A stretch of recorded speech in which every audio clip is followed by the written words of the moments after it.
한국교회가 반동성애 운동과는 달리 동성애자를 복음으로 회복시키는 데 소극적이란 지적이 나옵니다. 동성애에서 벗어날 수 있도록 교회가 해야 하는 역할은 무엇일까요? 관련 내용을 살펴봤습니다. 정광훈 목사의 시국선언으로 교계 안팎의 논란이 일고 있는 가운데 한국교회 언론회가 교회의 정치 참여를 주제로 토론회를 열었습니다. 급변하는 사회 속에서 교회의 전도도 새로운 전략을 모색해야 한다는 목소리가 나오고 있습니다. 이런 가운데 시대가 요구하는 교회의 모습을 논의하는 포럼이 열렸습니다.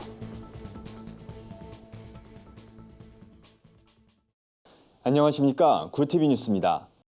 기독교계를 중심으로 반동성애 운동은 활발하지만 동성애자를 복음으로 회복시키는 노력에 대해선 회의적인 시각이 많습니다. 실제로 국내에서 탈동성애 사역을 하는 교회는 손에 꼽을 정도입니다. 동성애 논란의 실체를 조명하는 구TV 기획보도. 이번 시간엔 동성애자를 복음으로 치유하기 위해 교회가 무엇을 준비해야 하는지 알아봅니다. 윤인경 기자입니다. 동성애가 확산되지 않도록 노력하는 것도 중요하지만 동성애자들을 복음으로 품어야 하는 교회 본연의 역할도 중요합니다. 일각에선 교회가 동성애를 반대하는 데는 목소리를 크게 내면서도 정작 복음을 전하는 데는 소극적이란 지적도 나옵니다. 오랫동안 탈동성애 사역을 하면서 2천여 명의 크리스천 동성애자들을 상담한 이효나 목사는 교회가 동성애에 대한 정확한 이해를 기반으로 충분한 인내를 가져야 한다고 이야기합니다. 동성애 역시 다른 중독과 마찬가지로 점진적으로 회복되는 과정을 거치기 때문입니다. 변화되는 과정, 한 과정을 거쳐야 돼요. 자, 술을 끊는 거, 담배를 끊는 거 다 과정이잖아요. 그죠? 상당히 시간이 걸려요. 그래서 우리가 담배 피던 사람 담배 끊고, 음행하고 포르노 보던 사람 그거 정리하고, 그리고 점점 새 사람으로 변해져 가는 거잖아요. 이효나 목사는 지난 2009년 홀리라이프를 설립해 동성애자 치유와 전문 상담사 양성을 위한 성경대학을 운영하고 있습니다. 동성애에서 벗어날 수 있는 유일한 방법은 말씀밖에 없다는 걸 알리기 위해서입니다. 전 세계적으로도 탈동성애 회복을 돕는 교회와 단체들은 공통적으로 강해 설교와 체계적인 성경 공부를 중요시합니다. 실제로 탈동성애에 성공한 사람들도 성경 말씀을 통해 동성애의 끈질긴 유혹을 이길 수 있었다고 이야기합니다. 교회에 이제 2007년도 오기 전까지 계속해서 끊임없이 했었고, 교회에 와서 동성애에 대한 문제를 이제 직면하게 됐었어요. 말씀으로 이렇게 양육을 받으면서 하나님을 좀 인격적으로 만나게 됐죠. 말씀을 통해서 만날 수 있었던 거였거든요.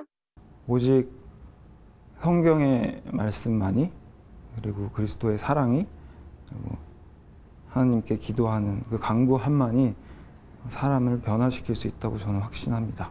저는 그걸 제가 동성애를 극복하고 이 죄의 문제에서 벗어나면서 그걸 확신하게 됐어요. 현재 한국에서 탈동성애를 위한 사역을 펼치는 교회와 단체는 한 손에 꼽힐 만큼 적습니다. 이효나 목사는 정작 동성애자가 찾아왔을 때 이들을 도울 준비가 되어 있는 교회가 얼마나 되겠냐면서 동성애자를 상담하고 그들을 회복시키는 일은 모든 교회가 해야 할 일이라고 강조했습니다. 구TV 뉴스 윤인경입니다. 최근 교계에선 한기총 전광훈 목사의 시국선언 논란이 커지면서 교계 안팎으로 교회의 정치 참여에 관한 의견이 분분합니다. 이런 가운데 한국교회 언론회가 교회와 정치 어떻게 할 것인가란 주제로 토론회를 열었습니다. 주제 발제를 맡은 임성택 KC대학교 전 총장은 교회가 사회의 목소리를 내는 것이 필요하다는 입장을 밝혔습니다. 임 총장은 헌법의 천부인권, 양심과 신앙의 자유, 출판과 의사표현의 자유가 보장돼 있다며 교회가 말씀에 근거해 사회와 정치권의 부당함을 비판하는 것은 당연한 일이라고 말했습니다. 이어진 토론 시간에는 한국복음주의협의회 김명혁 명예회장과 박종화 경동교회 원로 목사, 국민대 이호선 교수 등이 참여했습니다. 토론자들은 교회의 정치 참여 방법에 대해선 의견차를 보였지만 교회가 하나님의 선하심을 풀어내는 선지자적 역할을 해야 한다는 것엔 동의했습니다. 한국복음주의협의회 김명혁 명예회장은 교회는 세상의 빛과 소금이라며 교회 안에서 먼저 서로 소통하고 포용하며 연합하는 것이 필요하다고 말했습니다. 시대가 급변하면서 교회도 달라져야 한다는 목소리가 높습니다. 교회가 지역사회 안으로 들어가는 다양한 노력이 필요하다는 건데요.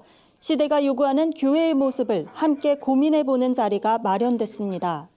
변혁한국과 국민일보가 주최한 교회 영역 포럼에서는 교회의 신선한 표현 운동이 제시됐습니다.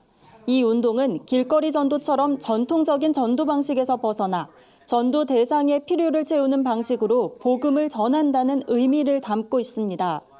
운동을 설계하고 지도한 필립 포터는 교회의 신선한 표현 운동은 전통을 없애고 사회에 완전히 맞추는 것이 아니라 사회와 관계를 맺기 위해 그들이 필요로 하는 것을 제공하는 것이라고 말했습니다.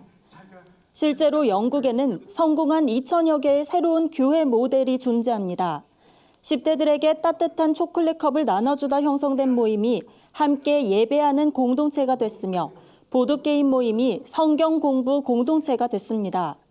변혁한국 의장 황성주 박사는 한국 상황에 맞는 교회 플랫폼을 실행해 나가야 한다고 말했습니다.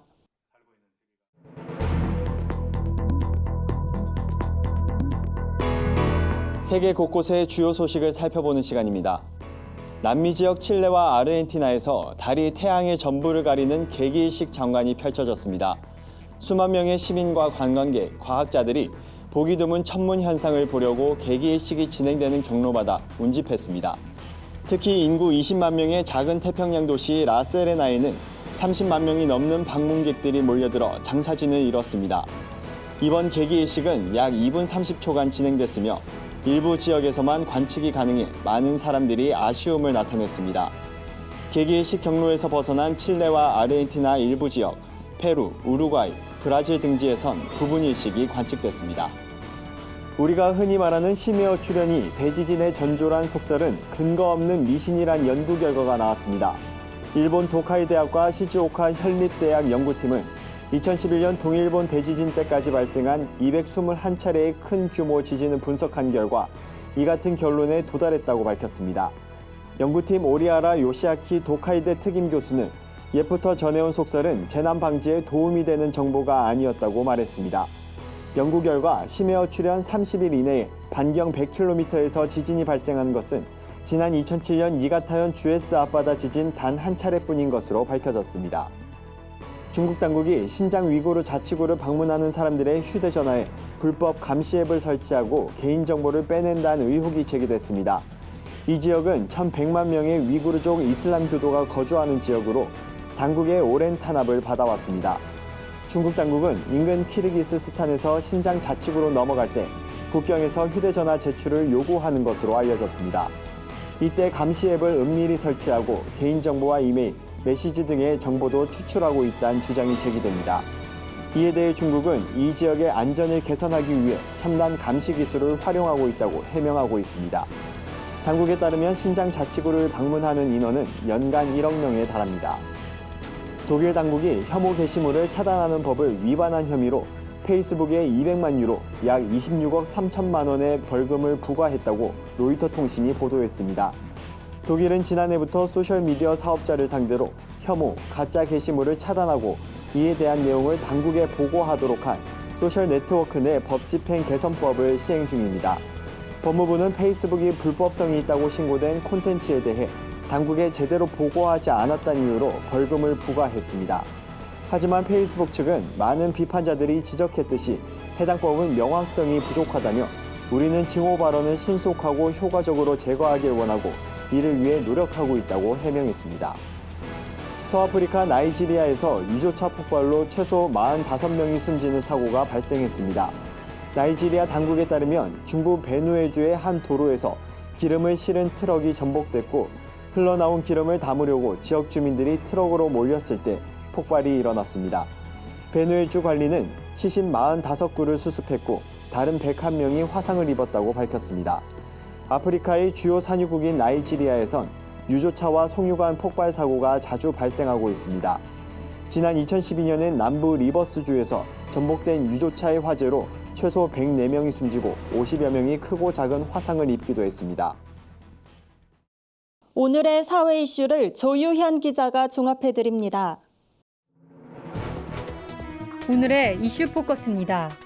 급식조리원을 비롯한 전국의 학교 비정규직 노동자 2만 2천여 명이 3일 총파업에 들어가면서 일부 학교에서는 급식과 돌봄교실 운영에 차질이 생겼습니다. 교육부에 따르면 전국 만 438개 학교 중 26.8%인 2,902곳에서 단축 수업을 하거나 대체급식을 제공합니다. 일부 학교에선 학생들에게 도시락을 지침하도록 했습니다. 파업을 주도한 비정규직 연대회의는 기본급 6.24% 인상과 근속급, 복리후생비 등에서 정규직과 차별 해소를 요구하고 있습니다. 이에 교육당국은 기본급만 1.8% 올리는 안을 제시한 것으로 알려졌습니다. 올해 상반기 국채 발행 규모가 반기 기준으로 사상 처음 100조 원을 넘었습니다. 상환하고 남은 발행 잔액은 700조 원에 육박했습니다. 국채는 정부가 보증하는 채권으로 향후 미래 세대가 갚아야 할 나라 빚입니다. 국채 발행액이 기록적인 수준을 보인 것은 정부의 재정 조기 집행 수준이 역대 최대 규모였기 때문으로 풀이됩니다. 정부는 하반기 세수가 늘면 국채 발행을 줄이고 상환에 나선다는 계획입니다. 남북미 정상의 판문점 회동에 대해 국민 10명 중 6명 이상이 긍정적으로 평가하는 것으로 나타났습니다. 리얼미터가 전국 19세 이상 성인 501명을 대상으로 한 여론조사에서 지지부진했던 비핵화 협상을 재개시켰으므로 잘했다는 긍정평가가 62.7%였습니다. 보여주기식 만남에 그쳤으므로 잘못했다는 부정평가는 29%였으며 모름, 무응답은 8.3%로 집계됐습니다. 긍정평가는 모든 지역과 연령층, 진보층에서 최대 90%대 중반을 기록했습니다. 반면 부정평가는 대부분 보수층과 자유한국당 지지층에서 80%를 웃돌았습니다. 구티비 뉴스 조유현입니다. 주요 단신입니다. 교회 세습 반대 운동연대가 오는 9일 명성교회 세습 반대 문화제를 개최합니다. 총회 재판국은 그동안 총회 결의 후 심리만 할 뿐 재판은 진행하지 않는 미온적 태도를 보였습니다. 주최 측은 바른 재심 판결을 재판국에 촉구한다고 밝혔습니다. 명성교회 재심에 대한 선고는 16일로 예정돼 있습니다. 정부가 학예 선교 활동을 대비해 선교단체 안전 간담회를 열고 해외 선교 시 안전 강화 방안을 논의했습니다. 외교부는 한국세계선교협의회 등 7개 선교단체 대표자들에게 여행 금지국을 방문하지 말 것과 선교 활동 시 현지법을 준수하고 현지 관습과 문화를 존중해 줄 것을 당부했습니다. 또 현지인을 자극할 수 있는 선교 활동의 자제도 요청했습니다. 한국장로교 총연합회가 필리핀 중부 지진 피해 지역을 방문해 성금을 전달했습니다. 필리핀에선 지난 4월 진도 6.1의 지진이 발생해 수많은 건물이 파괴되고 부상자가 속출했습니다. 현재까지도 주민들은 여진으로 불안을 겪고 있는 것으로 알려졌습니다. 한장총 대표회장 송태선 목사는 현지 선교사를 만나 한국교회가 필리핀의 어려움에 함께하고 있다며 위로했습니다. 사랑의 쌀나눔 운동본부가 서울과 인천을 비롯한 전국 300만 소외계층을 대상으로 사랑의 삼계탕 나눔을 진행합니다. 올해로 13년째를 맞는 삼계탕 나눔 행사는 오는 12일 서울역을 시작으로 인천 서구와 계양구, 주안역, 부평역 등 6개 지역에서 열립니다. 본부는 공연과 선물도 함께 준비해 소외계층의 여름나기를 지원할 계획입니다. 이상으로 뉴스를 마칩니다. 구티비 뉴스는 인터넷 신문 데일리 굿뉴스를 통해서도 보실 수 있습니다. 시청해주신 여러분 고맙습니다.